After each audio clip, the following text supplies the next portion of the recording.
Hello there. Hi, once again. Welcome to yet another episode of Heartfelt Conversations.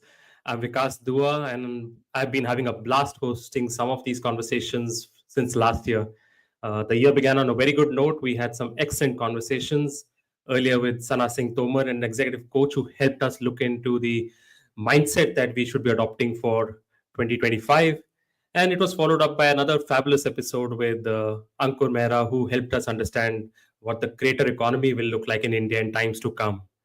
Again, today I'm superbly and very, very thrilled to be welcoming someone who is extremely insightful, extremely well educated, who can throw some light on how we should be putting our best selves forward. And I like to, with that, welcome on stage uh, Deepak Jayaram. Uh, Welcome to the show, Deepak. Thank you, Vikas. Thank you for having me. Deepak is someone who you might have come across on LinkedIn, though he's not too very, I would say, prolific there. The reason is I think he's got his hands full working with some of the best CEOs, CXOs of corporate India. Uh, on his own merit, Deepak is someone who we in the HR world would call having a blue-blooded, education and work history. He's an alumnus of IIT Madras, IIM Ahmedabad, and London Business School. And of course, post that, he's worked with the storied organizations, consulting organizations, the best of the best in the world, McKinsey for some time, and then Egon Zehnder. And all through, I think he's kind of used his understanding of consulting, of human potentials, the organizational, dynamics to educate himself and therefore be in a position where he can now coach leaders and build the next generation in a sense. Deepak is a certified CEO coach. And as his website says, his mission is today to help people with a growth mindset play to their full potential. So, very, very key words there in that mission statement, which really stood out for me. One was, of course, the growth mindset bit, and then, of course, the full potential. And we'll be getting into both of this as we go down this conversation in the next 1 hour or so. Deepak, I'm very, very thrilled to have you on the show, and especially since you brought this book out into the market, and it's something that I've truly enjoyed reading. I was introduced to you and the book by my dear friend Sundar Ramachandran, and honestly speaking, not just saying it for the purpose or for the reason that you're on the show, but very, very fine quality book with lots of insights and very well and thoughtfully produced. So I'll share some of my insights from the book as we go down this path as well. But to begin with, I think Deepak, you're a multifaceted guy yourself. I know you play the guitar and you play it again with purpose, with not just strumming a few, riffs now and then, but you get coached for that. And I just heard a short while ago that you're even getting a recording out there. So, what drives you, and how did you end up, reaching this point where you're now a CEO coach? Well, thank you, Vikas, for having me on the show and for the kind words and introduction. And I think maybe just pointing out the couple of words, phrases you touched upon, people with a growth mindset playing to potential. I think that's sort of something I've realized in the last 2-3 years. And the reason I have that phrase is I realize that coaching is something that has to be pulled, it can't be pushed. So I realized that I'm effective if, as they say, if the student is ready, the teacher will appear, right? So I realized that if the coachee is ready, the coach often appears. So I find that I find it difficult to get across people that are not ready for change, but people with a growth mindset, I find it I strive to add value, but I also derive a lot of value from those conversations. But your point about how I got here, Vikas, I think we can spend an hour just discussing it, but I think very quickly, I would say a large chunk of my life was probably, coming from the Indian middle class. My father was a public sector banker.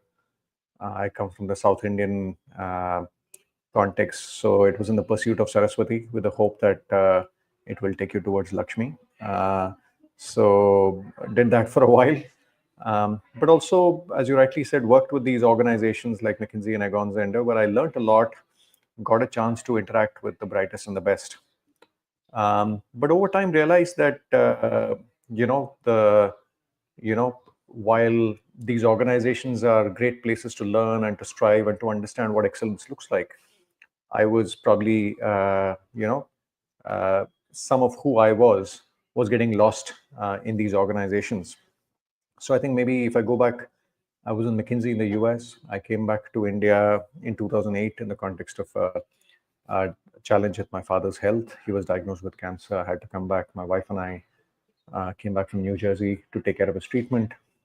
Then Lehman happened, the global financial crisis happened. Going back to the US didn't make sense. Continuing with McKinsey was looking harder. One of my mentors, Ramesh Mangaleshwaran, asked me to consider a career in executive search. He felt I had a passion for the people side of things. So he introduced me to Govind Iyer at Egon Zender, and I spent 6 years at Egon Zender. Even there, 3-4 years in, I remember a conversation with my boss where he asked me, what gives you joy in search? And a good search consultant who's thriving would typically say, when I won this search, or when I closed this pitch, etc. I remember saying my highest point was when I counseled a candidate on his career, and then he wrote an email to me saying that I've never had such a deep career conversation with a search consultant. And Govind looked at me and said, "That's wonderful, but that's not how we make money. We don't make money by counseling candidates. We make money by billing clients." So somewhere I realized that what gave me joy was a footnote in a search consultant's life. So as I mean, I discussed this in the book as well. I felt I had more of a coaching orientation than a poaching orientation. So I set out on my own, Vikas, and the last 9 years has been a journey of helping people find a unique definition of potential and navigate transitions. Oh, lovely to hear that, Deepak. Thanks for sharing that. Incidentally, it reminded me of a quote, I think, from your book, where one of the pre-reviewers, from your network, one of your batchmates, I think, has commented that right from the IMA days, some of the understanding was, or the feeling within the batch was, that Deepak would do something more impactful, and you were always very different from the batch. I'm saying this from the point of view that in a traditional sense, you would have been the ideal candidate to walk down the traditional path, become CEO of a MNC, or maybe today you would have been heading or having launched your own tech startup. That's what typically would have been the path, I'm assuming. But I think you always seem to have a larger purpose in mind. So I'm glad you found your way towards it.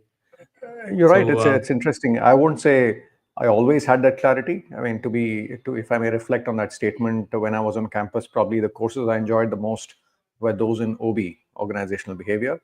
But in 97, 98, and 99, I kept telling myself that I come from a quant background from IIT, so I need to enjoy courses around finance, courses around derivatives, courses around complex quant stuff. It was much later, in 2008, 2009, when I really started tuning into the people side of things. Even that was prompted by feedback from the outside. So the reason I'm saying it is sometimes the world sees you better than you see yourself sometimes. So that's why even in the book, super. I talk about self-awareness being a combination of how we see ourselves and tuning into how the others see us. So that's been a journey. Lovely. In fact, I just can't wait to dig into the book, because I think the amount of material that it's packed with is something that we all should be unpacking. And I'm really hoping that a lot of folks in my community and the ones who are listening in today will be inspired enough to get their hands on it soon. But before we get into the real meat of the book, again, straightforward question: what was the germ that kind of uh, initiated the writing of this book, putting it out there? Because Mm, it is really voluminous. It has a lot of rich content in it. It must have taken you time. It's not something that's just been done on the side as a sort of tick box activity. So I'd love to know more about what is the germ and who is this book for, if you have mm, some target group in mind. sure. No, thank you, Vikas. See, I think going back to the genesis of play to potential as a term, it started out as a podcast in 2016, right? I think that was when I moved out of Egon Zender to start something on my own. I said I felt I had to go on some sort of a learning journey to stay relevant.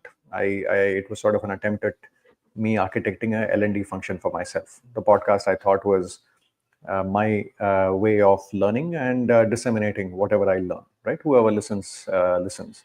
Over time, I think the content resonated with many people, and slowly there was a tribe of people that started following it. And for a long time, I felt, I saw the podcast as a river, which just keeps flowing, right? I didn't see a need to bottle it into something like a book. But I must say, one of my mentors, Prakash Iyer, he provoked me to write a book, and he introduced me to the folks at Penguin. And actually, we had a conversation in 2021. And at that time, somehow, when they reached out, I felt I wasn't ready. I felt I'm still learning. I didn't have anything distinctive to say. So I let it pass. Then I think I went for a 25-year reunion at engineering college. And once again, back to the point about others seeing you better than you see yourself. A lot of my batchmates looked at me and said, "When's the book coming out?" So I said, "Oh, maybe there's a book waiting to be written." And again, Prakash reinitiated that conversation with Penguin. And I think somehow something had shifted. And I felt maybe I should give it a shot. And I think when I started out, it started out as an attempt at talking about the different themes of playing to potential. One of the things I've done in my podcast is I've sort of sliced and diced the various conversations and organized it by themes. So if people went to playtopotential.com, there's a section called curated playlists where there's a section on resilience, where there are multiple small pieces on resilience. There is self-awareness, there is, let's say, mindfulness, etc., curiosity, and so on. So I said maybe I'll write an essay on the various horizontal themes. But as I started writing it, I hired the coach services of another friend of mine who played the role of a coach, a lady called Shweta Mani. She said, "Yeah, what are you trying to say through the book?" And through provocation from her, I discovered that I want to talk about playing to full potential, not just potential at work, but life's potential. That sort of clarity that emerged along the way. Second is another friend of mine, Vivek Khemka, who's was my colleague at Egon Zender. He continues to be at Egon Zender. He provoked me to say, "Where is your voice in this? If you're just going to say he said, she said, then it'll be just one more book. Where is Deepak's recipe?"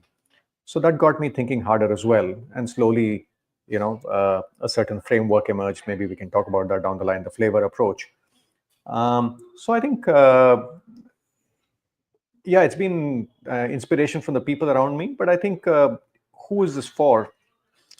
I feel, we start working sometime early in our 20s. And given improvements in healthcare, we'll probably all work into our 60s and 70s, possibly, if not later, right? And I realized that initially we are, coming out of college, discovering ourselves. But if I may say, 30 to 60, 30 to 50 is sort of that middle period where we are hit by the multidimensionality of life, right? There's Yeah. family, kids, parents, there is health, there is professional excellence that pulls us. There are transitions which happen, sometimes with maternity, sometimes it's a transfer, sometimes it's a promotion, sometimes it's something else, sometimes it's a layoff. So really, the book is for people who are grappling with the multiple dimensions of life, and these forces pull us in different direction. And as I was looking for what is currently out there that helps people navigate it, most people started pointed the fingers to ikigai as sort of as an approach to leading a fulfilled life. But while I found ikigai useful, I felt it was too 30,000 feet. It's a good north star, but it's not a torchlight that can help you navigate the messiness of the day to day. So my attempt is to equip people with some sort of a torchlight that can hopefully, help them avoid the potholes, and hopefully help them play to their potential. Oh, lovely. I couldn't help but notice that multiple times during your sharing, you used or you referred to your mentors, to your coaches, and I think Mhm. I just want my audience to absorb that because really, really, I think we're all a product of the kind of mentors that we manage to acquire in life. And also, I think it stems also from the point of view of like you also mentioned earlier, the growth mindset piece where you have to be open and receptive, right? Hmm. So that really hit home when you were sharing that. And Deepak, moving on, I think it's also very important for me, at least personally, and I just love the point about you sharing when you spoke about your podcast that while you were interviewing other people or speaking to other people, you were actually seeing it as a learning opportunity, and it's pretty much what I do here as well. So, you know. The point you mentioned about potential again makes me wonder as to what has been your evolution with potential over the years. Because when I look back at the traditional, uh, you can say, thought process or belief that we have, and often all of us can relate to it, is that in school, uh, we possibly underestimated the backbenchers or the middle benchers, and Hmm. later down, Hmm. 20 years later, you realize that some of them have really gone on to do very well. And Hmm. the entire piece makes you wonder as to what is potential, what is success, and we will love you Hmm. to throw some light on that. Hmm. And I must share an interesting anecdote before I answer your question. I was talking to a batchmate of mine from IMA, and he spoke about he caught up with his school teacher, high school teacher, one of the days, and he said, "I asked my teacher, sir, you've seen students you've taught over the last 30, 40 years, and you've seen how their journeys play out. What have you observed about what you observed in the kids in those days and how it played out?" And he said something very interesting. He said, "Yeah, your front benchers, use topper types, very often end up in a good place, right? Let's say maybe, uh, see, of course, what is success is again a very subjective conversation, but they sort of do well, if I may say, they have a B plus life, right? A B plus, A minus kind of life. But it's the real backbenchers who really either go on to build unicorns or build large organizations and have an A plus career, or go down, right? I think sort of, if I may say, the backbenchers is where the volatility is the highest and the upside is also the highest. So he said, if you're an investor, the chances of a unicorn coming are from the backbencher, not from the topper. So it was an interesting insight.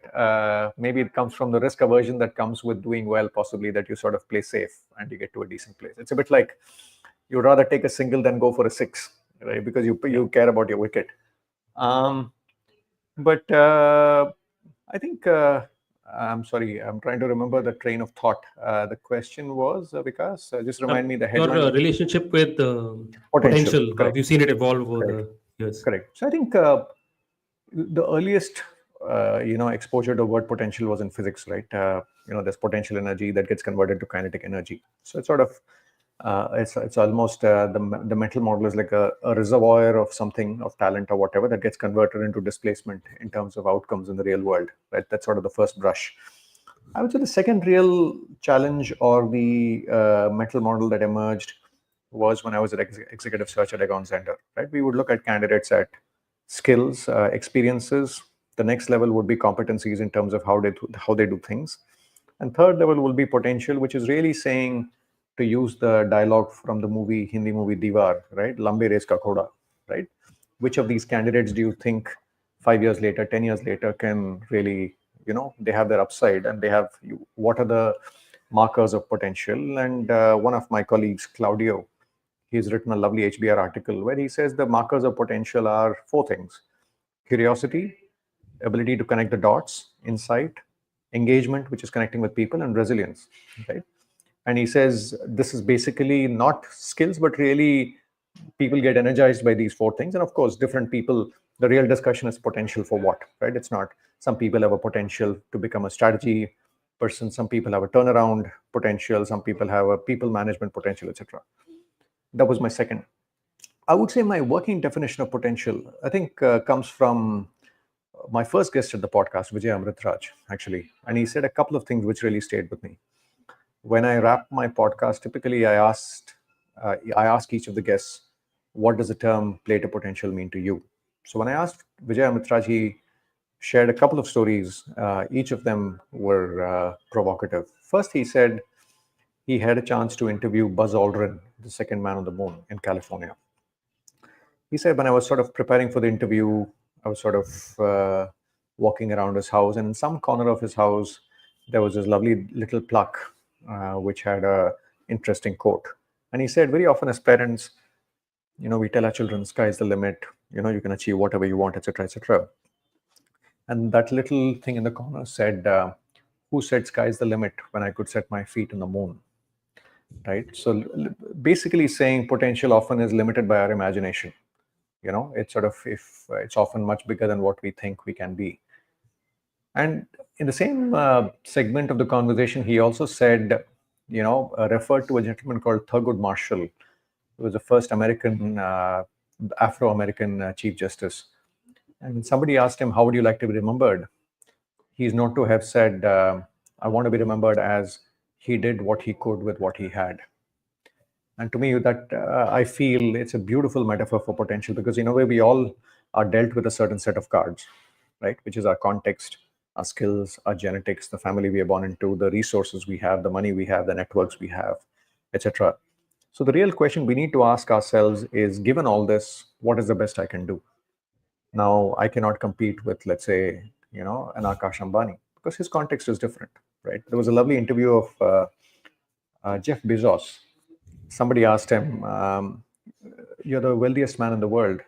Is your son in touch with reality?"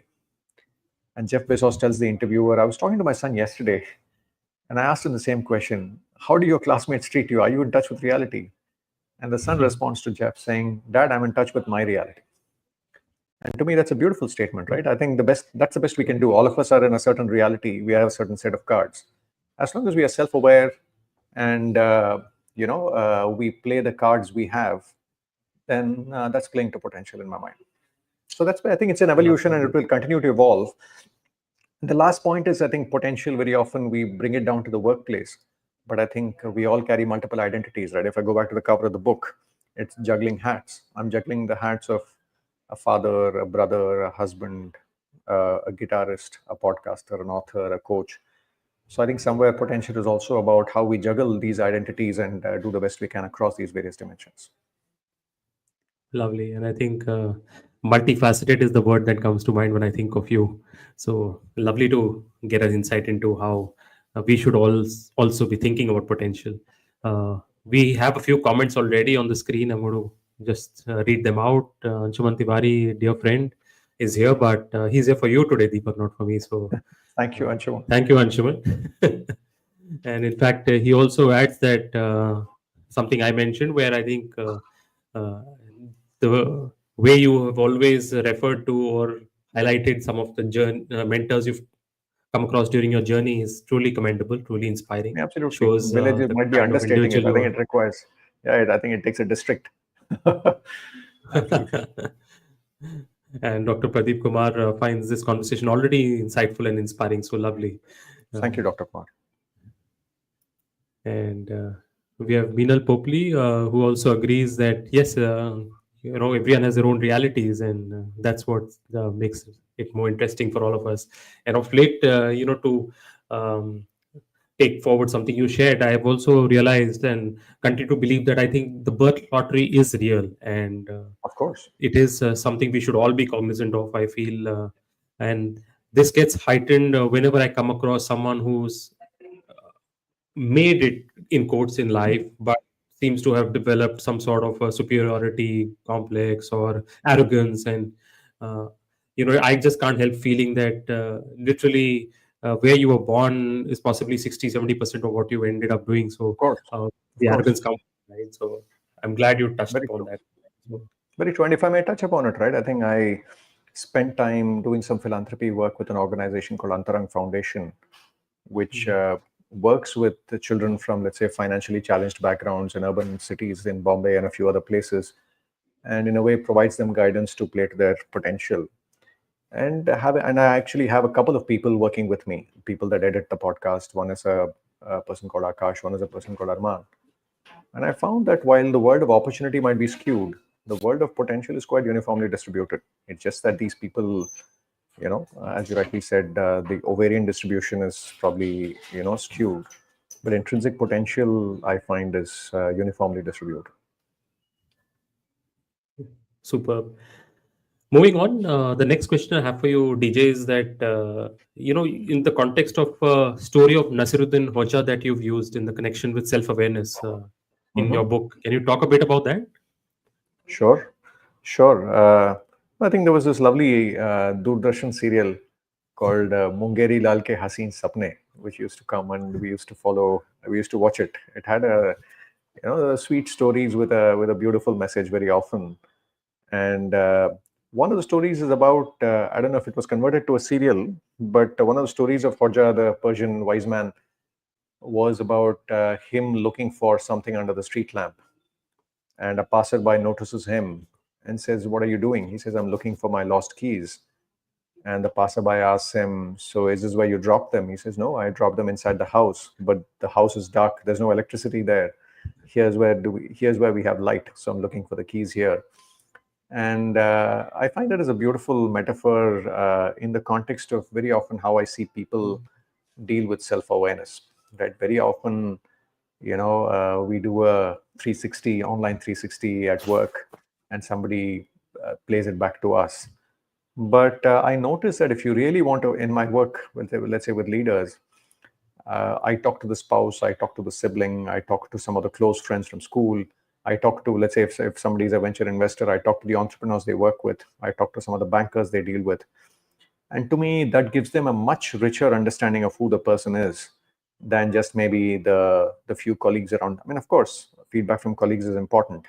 But the limited point I make, one of the chapters I've written is how 360 is your 360.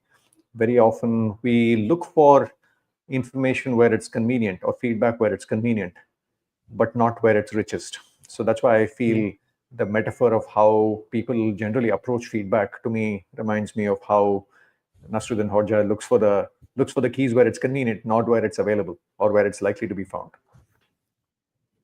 Lovely. I think very, very insightful, because I think half the time in the corporate world, at least, I think they're just looking for feedback, which is mostly positive. As Correct. a nation, I don't know if you'll agree with me, but I think our capacity to both absorb constructive, negative feedback, and also our ability to share it is also severely constrained, is what my observation in HR has been. I Very don't know true. if you'd And agree to that. if I may build on it, because I think the other thing also, the Sure. language is also quite, I find, for lack of a better term, bland. Very often it's reduced into strengths and development areas. But I find that if we are really trying to become aware, there are many other things, right? What gives me joy? When do I come Yeah. alive? What are my superpowers? What are my blind spot? What are my triggers? So I think one is sort of the, if I may say, the richness of how we think about self-awareness. Second is the sort of, one is at the what the questions are. Second is also the where the data comes from. So on both these lenses, I feel at least the general observation is that there's much more that can be done. Superb. And Deepak, well, I have a host of questions for you from the book, but this last statement of yours triggered a question in my mind. And I Mhm. think Mhm. being a realist, being someone who's been in the corporate world now for 20 plus years, uh, I do feel today that for the most part, all of us are just so busy running on that treadmill where you're moving from one crisis to another, one promotion to another. And it's rare for someone to take out the time to become more self-aware or make that extra Mm. effort, reach out to a coach, or Mm. just spend time even with oneself in terms of trying to answer those questions which you just raised: what gives me joy, what is my superpower, and so Mm. on. So uh, are you seeing a shift in that? Are more people doing that? Or another question in line, choose to answer it any way you want, is that do you feel that people will get inspired to do that in times to come? Where do you see this evolving? It's a good question because I think definitely the need to do it is much higher today. The reason I say it, whether are more people doing it, I don't have a statistical answer to that. LinkedIn should run a survey Sure. one of these days of all the people on LinkedIn and do a survey. I don't have a sort of a research led answer to that. But I think the need today is much higher than maybe 30, 40 years back. And I'll tell you why. Because I find careers, let's say 30, 40 years back, my father worked with one bank, a public sector bank, for 40 years. My father-in-law worked in the army for 35 years. Right? I think in general, people worked in one organization for 30, 40 years. So again, the metaphor in my head is life looked like a sort of a driving a car on a motorway. Right? You need to have a good engine to really cover good distance. And that engine is quant skills, capabilities, etc., etc. Really, the solid horsepower, your ability to analyze, be good at what you do. I feel today we live in a world where there are multiplicity of pathways. Right? There are many pathways. People are studying the intersection of many things: neurology and medicine, computers and law, etc., etc. And I feel the link between education and careers is getting more and more tenuous. So I think today the careers are looking more like a maze than a motorway. And I think the auto part that becomes relevant is not the horsepower of the engine, but the quality of the steering for you to navigate the turns. And the steering in my mind is self-awareness, right? So really, earlier, let's say 40 years, if you were 40 years earlier, if you were not self-aware, you would have still probably motored along. You would have gotten to a meaningful place. But today, in the messy world we live in, if you're not self-aware, I have a feeling that there's a high chance that we might get stuck very early in the maze, not knowing whether we should turn left or turn right. And that's why I feel it's much more of an imperative today. Now, will more people therefore end up doing it? Time will tell. But I feel it's not a nice to have, but a must have today. Lovely. I think every minute of this conversation just keeps, making me fall more in love with your content, your book, your thought process. So, thank you Thank you. for sharing that. The latest metaphor is also very, very relevant and very relatable. And of course, Indrajit, again, an ex-colleague, he appreciates the example you shared from Mungeri Lal Ke Haseen Sapne. So thank you, Indrajit, for joining us this evening. Feel free to Thank drop in you. any questions that you may have. So, DJ, I think you're one brave person, I must say that. Okay. And I'll tell you why, because in the book, you shared that, and you mentioned it a short while ago here as well. You feel and you confidently pronounce that Ikigai by itself seems a little incomplete, right? Now, in all my years of having read that little, very cute, light blue colored, very beautifully presented book, there's not many people who dare to do that. Uh, that's become the so-called gospel of the new age, new self-aware individual or professional, right? Ikigai, and everyone seems to be using that. But in your book, and I think you also shared something about, quote from Abraham Lincoln about Hmm. Ikigai, and what is your insight or thought from there? Because I really want to dig a little deeper there. Hmm. Hmm. I think the quote from on Lincoln, actually, I should credit a batchmate of mine and a friend, Venkatesh Srinivasan, Venki. Actually, I was having breakfast with him one of the days in a place in Matunga, which has nice South Indian joints.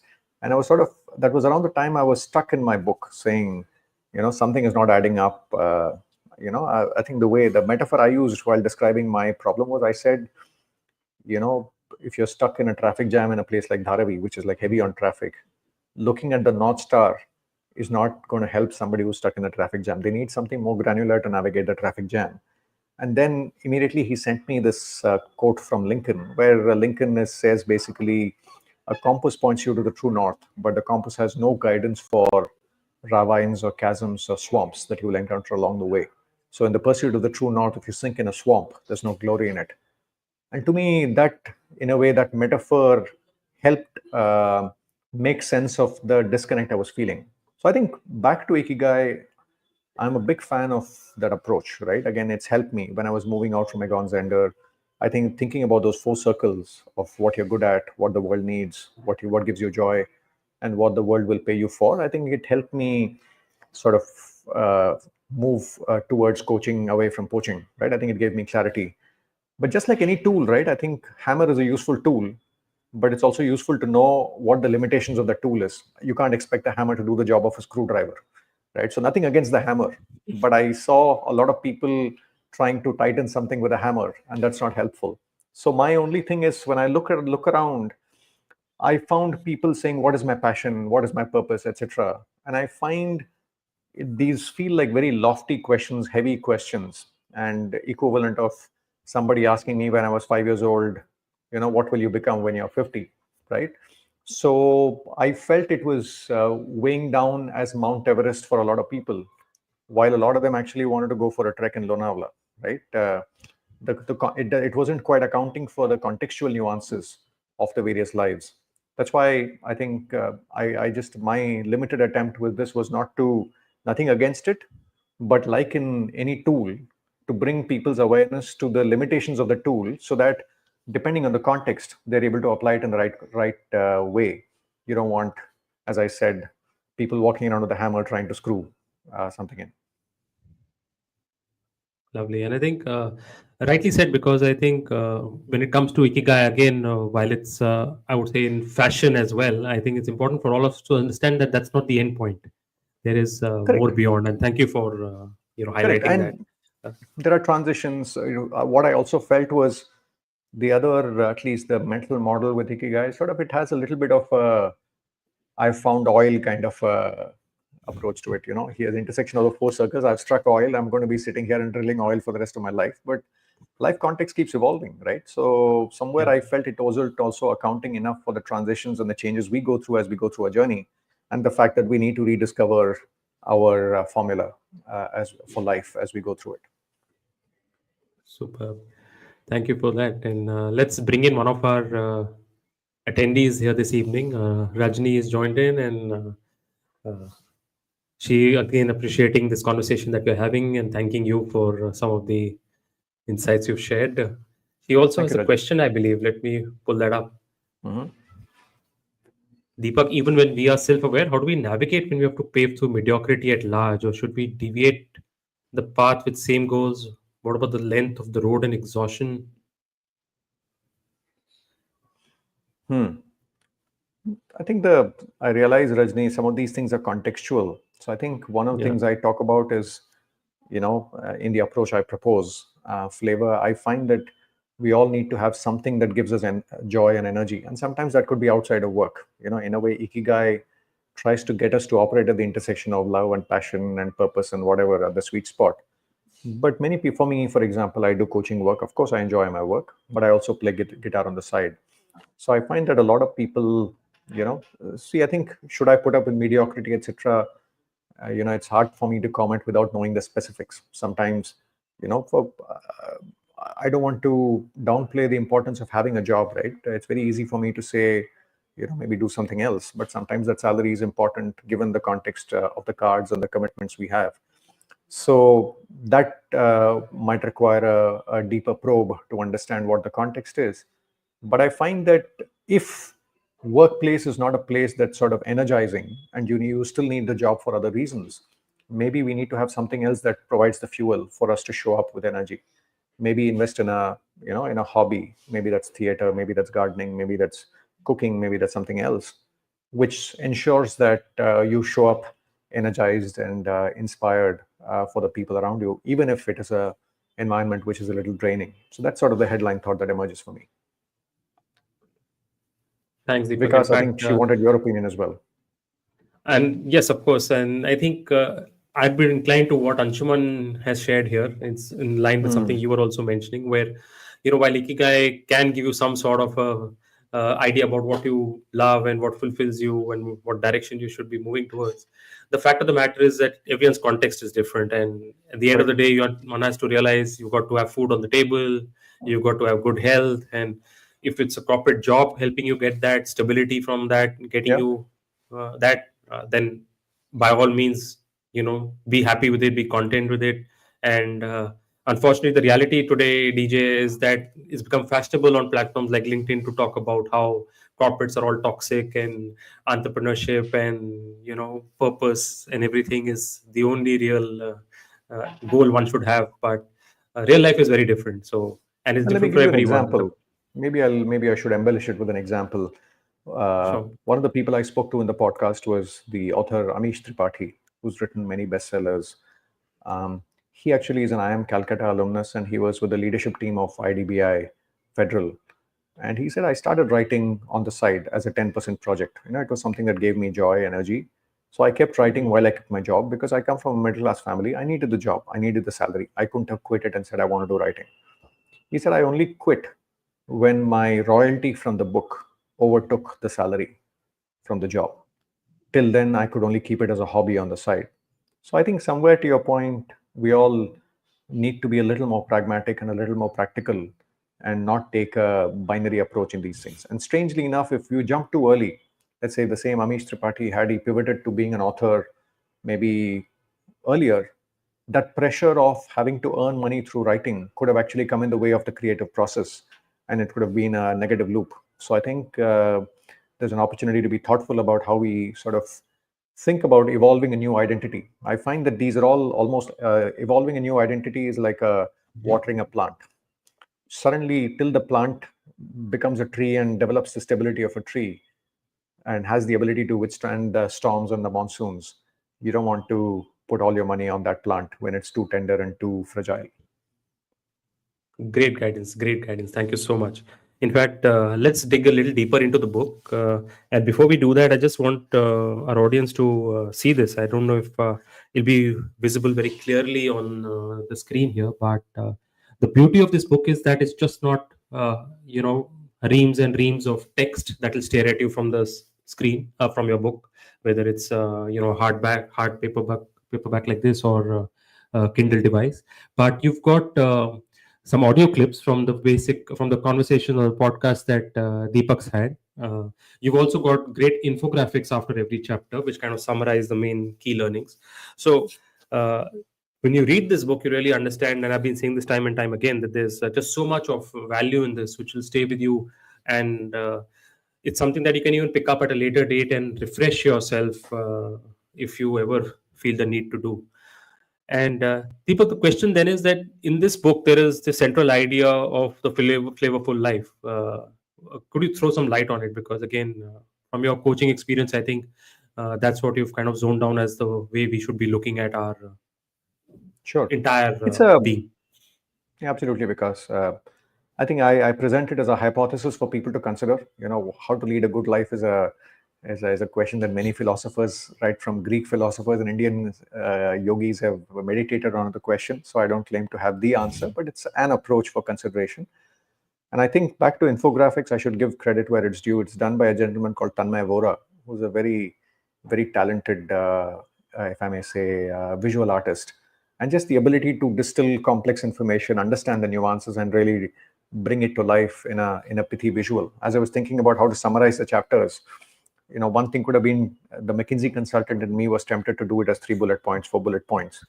But as I thought about it, I felt it had to appeal to different kinds of people, and some people are quite visual. So I reached out to him, and he was kind enough to give his time and expertise to this. So very grateful for him embellishing the book with his visuals. The QR codes, in a way, since I have the podcast as an asset base, I thought if people want to go deeper in a topic, then sometimes listening to the horse's mouth, if I, rather than me saying Vijay Amritraj said it, if people can listen to the insight from his voice, that particular insight, let's say for 2 minutes or 3 minutes, then hopefully it gives people sort of deeper content to reflect on. I think back to the question you asked, because as I was approaching, what should be the approach? What could be an approach to lead a full life? The word flavor emerged. Would you be able to share your screen at this point, Vikas? Maybe I can just. Surely, here you. Perfect.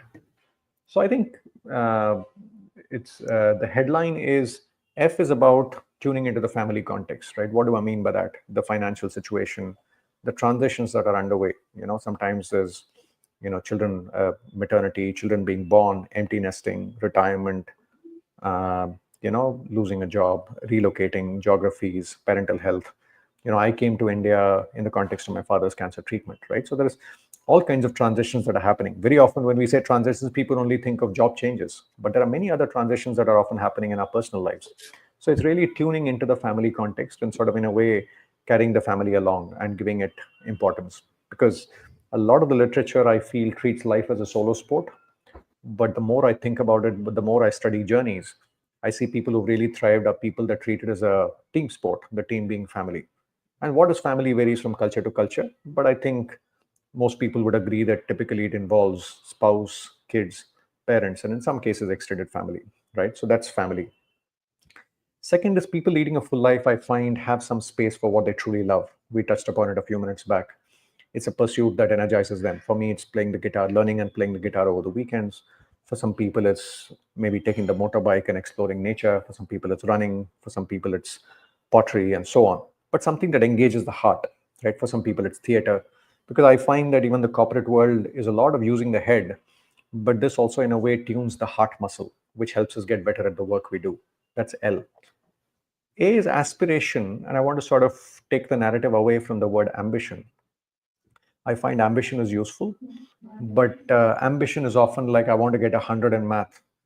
I don't care about the other subjects. While aspiration is saying I want to do well across the multiple subjects I have, right? So it's a little bit of saying what are the different identities we carry, and really how do I take a baby step forward in each of those identities, right? So there's a certain approach that I propose in the book where you take those identities, you try and attach a sort of a small goal towards it, and you sort of take baby steps toward it. In a way, aspiration is what helps us set up a balanced scorecard for ourselves as we move through life. The next piece, VO, is actually interesting, right? It's basically encouraging each one of us to be entrepreneurial about our jobs, even if we work in companies. I use the term talent market fit, just like we talk about product market fit. All of us need to figure out, what is the skills we have, what are the networks we have, what are the other intangible assets we have, and what is the opportunity we can address, whether it's part of an organization or whether it's otherwise in the work we do.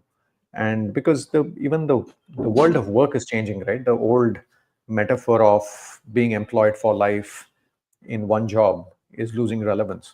So even if you're in retirement, it's not to say that's it. I think the people who are thriving, I find that they're able to say, okay, these are the skills I have. Maybe I'll volunteer here, or maybe I'll serve on these boards. Maybe I'll set up this company. Maybe I'll be an advisor here. So I think depending on the energy levels, commitments, etc., health, etc., etc., I think there's an opportunity for us to keep going on that dating process, the talent market dating process. You is in a way building the intangible balance sheet over time, which is investing in physical health, mental health, self-awareness, and capabilities to stay relevant. Because the world is also evolving. So unless we really work on ourselves, work on making sense of the outer world and the inner world, and keep our health to play the long game, then there's this high chance that we become irrelevant very quickly. And R is relationships, which is really saying, of course, we've spoken about family, we've spoken about work, but really cultivating apart from personal relationships. One of my guests, Herminia Ibarra, she talks about three kinds of relationships. One is operational relationships, which get us to do the job we do. You need to connect with a number of people to deliver on your mandate. There are personal relationships, which is friends and family, etc. She uses the term transformational relationships, which help you discover new possibilities, right? For example, this conversation we are having, the fact that you're doing this podcast, being connected to the world of podcasting, maybe being connected to the world of audio, world of technology, the world of media. Now, these suddenly are new networks that you're plugging into. So each one of us needs to find a way of figuring out what are the level 2, level 3 networks, which expose us to different emerging spheres. And in a way, when I use the metaphor of 9 3/4 platform in Hogwarts and Harry Potter, suddenly new worlds open up when we engage with some of these networks. Because relationships, people often see that as a way of being happy. But I think relationships are also a key to unlocking new possibilities and new pathways and Hogwarts in people's lives. So in a way, that's the word that was emerging for me, flavor. And it's not to say it's a linear thing, right? Just like business models need to be cohesive, we all need to find a cohesive flavor. It's like cooking a dish, right? You don't just randomly add a bunch of spices. They need to be added in a certain proportion for it to be flavorful. And the last point I make, Vikas, is I think as we go through a journey, either natural transitions that happen or suddenly we are dealt with life quakes, we need to keep rediscovering our flavor. It's not a static answer, but it's as the wheel of life keeps spinning, we need to keep rediscovering our flavor as we go through life. So that's in a way my attempt at providing some sort of a language for people to lead a full life, because otherwise I find there's no one place that captures the various elements. And now going back to what you said about Ikigai, again, as I said, nothing against it, but I felt it was too 30,000 feet. I wanted to provide something that's a little more granular that people can grapple with, that can also account for the sort of the messiness of people's lives.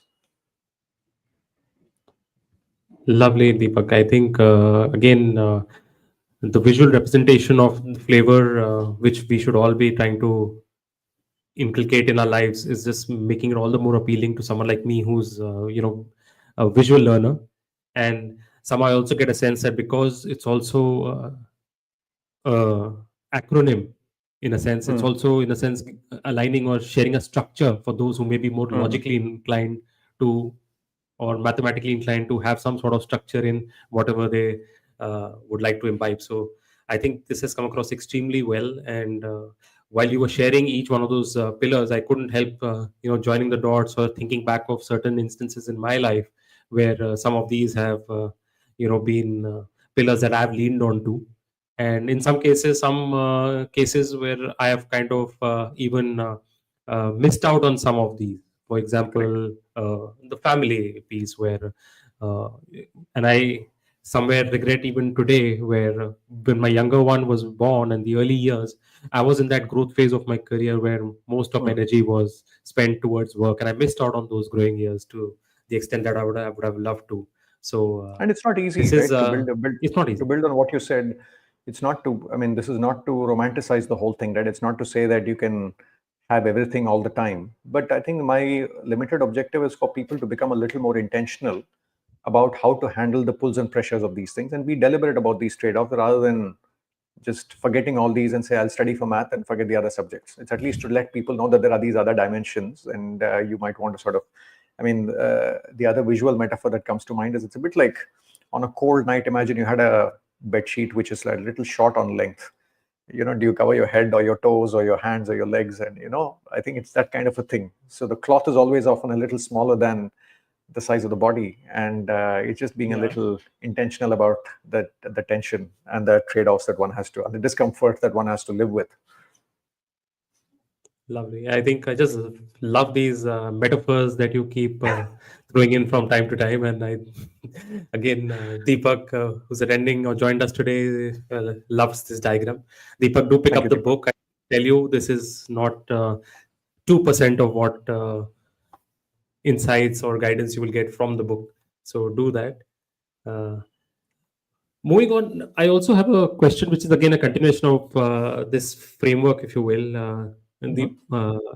Deepak, is are people today, are professionals today, in a sense, struggling, or is there one dominant pillar out of these where the majority of professionals tend to struggle, It's a good or is that question. just too generalized a question? No, no, it's a fair question. I think it varies from case to case, because I think I think family. See, often let me put it differently. That very often people reduce the opposite end of the spectrum when you say if you take 90-hour week as one end of the spectrum, without he who shall not be named spoke about it. Hmm. Um, the other end of the spectrum, people often equate it to work-life balance, right? And they say, okay, family, work, and balance. But that doesn't quite capture some of the other elements. Do you have space for what gives you joy? Do you have space for yourself? Are you investing in the future? Are you going on that dating process? Are you building new relationships? I think that's where I feel very often I see the opposite of an intense work life is often seen as, okay, spending time at work, spending time with family. But I feel that's a very reductionist view of what's leading a full life. In a way, a rich life is about investing in what gives you joy, investing in skills, staying relevant, investing in health, investing in family, going on that sort of talent market fit, dating process, tuning into our various identities, and so on. So I wanted to provide a little more richness of language to this. So to your point, people understand family intuitively and they understand work, but everything else is a little bit of a blur. And I think there's an opportunity to talk about it. And I think the other piece that's often missed is that theme around transitions, right? Life, I mean, Ravi Venkatesan, one of my mentors, says life is, the universe has evolved. If you look at the history of the universe, the term that sort of explains the history of the universe is often punctuated equilibrium. There are periods of equilibrium, and suddenly there's punctuations, which is like significant periods of volatility. I mean, even our lives are like that. There are sort of Yeah. passages of play where there's stability, and suddenly there's a transition, personal or professional or both. So I think the other piece that's often not adequately, if I may say, accounted for is how we navigate transitions, which is something I've discussed in the book as well. Super. So I'm going to move ahead and we'll take this graphic off the screen now. Thank you for sharing that. There is a question that's come in from one of our attendees. Let's take that up right now if you're okay with that. Hmm. Hmm. Preetham's question is, Compounding what is your opinion versus on having a compounding effect in career? hmm. I think it's a great question, Preetham. I think I'm a big believer in compounding, right? Genuinely, I think it's the eighth wonder, as people say. But again, it's context. I mean, one of the people I spoke to, I can point again.